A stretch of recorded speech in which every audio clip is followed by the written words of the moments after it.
సింగరేణి కార్మికులకు 819 కోట్ల బోనస్ అట. ఇది నికర లాభంలో 34% అట. కాంట్రాక్టు కార్మికులకు 5,500 చొప్పున చెల్లిస్తాం ముఖ్యమంత్రి రేవంత్ రెడ్డి. మరి వాళ్ళేం పాపం చేసిరు? వాళ్ళు కూడా వాళ్ళతో పాటు పనిచేస్తున్నోళ్ళే కదా. ఈ సింగరేణి కార్మికులకు దసరా బోనస్గా 811 కోట్లు ఇవ్వబోతున్నట్లు ముఖ్యమంత్రి రేవంత్ రెడ్డి ప్రకటించారు. ఎవరైనా సింగరేణి కార్మికులు షో చూస్తే మీ అభిప్రాయాన్ని కామెంట్ రూపంలో తెలియజేయండి. వార్త చూసిన తర్వాత చదువుతాను. సోమవారం సచివాలయంలో ఏర్పాటు చేసిన సింగరేణి లాభాల వాటా ప్రకటన కార్యక్రమంలో ఆయన మాట్లాడారు. సింగరేణిని లాభాల బాటలో నడిపించేందుకు కార్మికులు ఎంతో కృషి చేస్తున్నారు. అందుకే లాభాల్లో వారికి వాటాలు పంచి ప్రోత్సహిస్తున్నాం. కార్పొరేట్ కంపెనీలతో పోటీ పడేలా సంస్థను తీర్చిదిద్దుతాం. గత ఆర్థిక సంవత్సరం 2024-25 మొత్తం లాభాలు 6,394 కోట్లు. ఇందులో 4,034 కోట్లు భవిష్యత్ పెట్టుబడులకు కేటాయించాం. నికర లాభాలు 2,360 కోట్లు వస్తే ఇందులో 819 కోట్లు అంటే దాదాపు 34% ఉద్యోగులు కార్మికులకు బోనస్గా ఇవ్వాలని నిర్ణయించాం. గత ఏడాది 30,000 మంది కాంట్రాక్ట్ కార్మికులకు 5,000 చొప్పున బోనస్ ఇస్తే ఈ ఏడాది 5,500కి పెంచాం. బొగ్గు గనుల వేలంలో పాల్గొనవద్దని గత ప్రభుత్వం చెప్పడం వల్ల సంస్థకు నష్టం జరిగింది. బీఆర్ఎస్ హయాంలో ప్రైవేటు వ్యక్తులకు వేలంలో దక్కిన గనులను కూడా సింగరేణికి అప్పగించేలా చూడాలని కార్మికులు కోరుతున్నారు. ప్రైవేటు భాగస్వామ్యం పెరుగుతూ పోతే సింగరేణి మనుగడ ప్రశ్నార్థకమవుతుంది. దీనిపై కేంద్రం మాట్లాడి సమస్య పరిష్కారానికి కృషి చేస్తాం. అవసరమైతే మరింత ఎక్కువ రేట్లకు టెండర్ వేస్తే గతంలో కోల్పోయిన గనులు తిరిగి వచ్చే అవకాశం ఉందా అనేది పరిశీలించాలని అధికారులకు సూచించాం.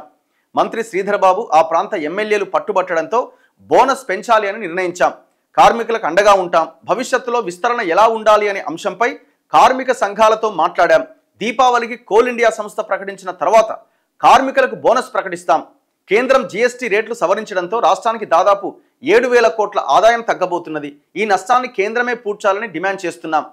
సింగరేణి బొగ్గు ధర ఎక్కువ ఉంది కదా అని మీడియా ప్రతినిధులు ప్రశ్నించగా దానిపై కార్మిక సంఘాలతో అన్ని వర్గాలతో చర్చించి పోటీ ప్రపంచంలో సంస్థ మెరుగ్గా పనిచేసేలా కృషి చేస్తామని తెలిపారు. సింగరేణికి విద్యుత్ సంస్థల బకాయిలపై ఆయన స్పందిస్తూ 2 సంస్థలకు ఎప్పటి నుంచో ఈ సమస్య ఉన్నది. దీనిపై ఎలా ముందుకెళ్లాలో పరిశీలిస్తాం.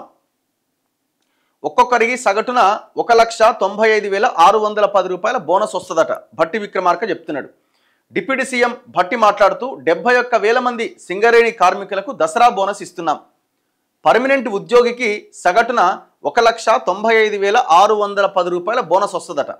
ఎవరికి ఇది? పర్మనెంట్ ఎంప్లాయీస్కి. గత ఏడాదితో పోలిస్తే ఒక్కో ఉద్యోగికి అదనంగా 4.4% అంటే దాదాపు 8,289 రూపాయలు ఎక్కువ రాబోతున్నదట. కాంట్రాక్టు కార్మికులకు గతంలో ఎప్పుడూ బోనస్ చెల్లించలే.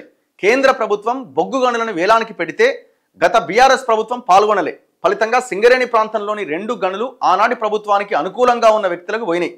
ఆ గనుల్లో పెద్ద ఎత్తున బొగ్గు నిల్వలున్నాయి. ఆ బ్లాక్లను తిరిగి తెచ్చుకునే ఆలోచన చేస్తున్నాం. సింగరేణి విస్తరణ పైన ప్రైజ్ వాటర్ కూపర్ వంటి సంస్థలను కన్సల్టెన్సీలుగా పెట్టుకున్నాం. మరి ఇప్పుడు కాంట్రాక్ట్ వాళ్ళకి 5,500 ఇచ్చడం ఎందుకు? మరి అది ఏముంది? అది ఇప్పుడు కాంట్రాక్ట్ కార్మికులు ఏమన్నా 3 గంటలే పనిచేస్తారా? 2 గంటలే పనిచేస్తారా? వాళ్ళ పని విధానం వీళ్ళ పని విధానం ఒకటే ఉంది కదా.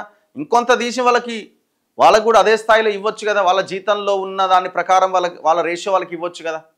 వాళ్ళు కూడా పని చేస్తున్నారు కదా. అండ్ ఇంకొకటి, నాకు చాలామంది కాల్ చేస్తున్నారు, ఈ ఓపెన్ కాస్ట్ గనుల పేరుతో పెద్ద ఎత్తున పొల్యూషన్ అవుతున్నది అక్కడ అని. మరి దాని గురించి కూడా ఏమన్నా ఆలోచన చేస్తున్నారా?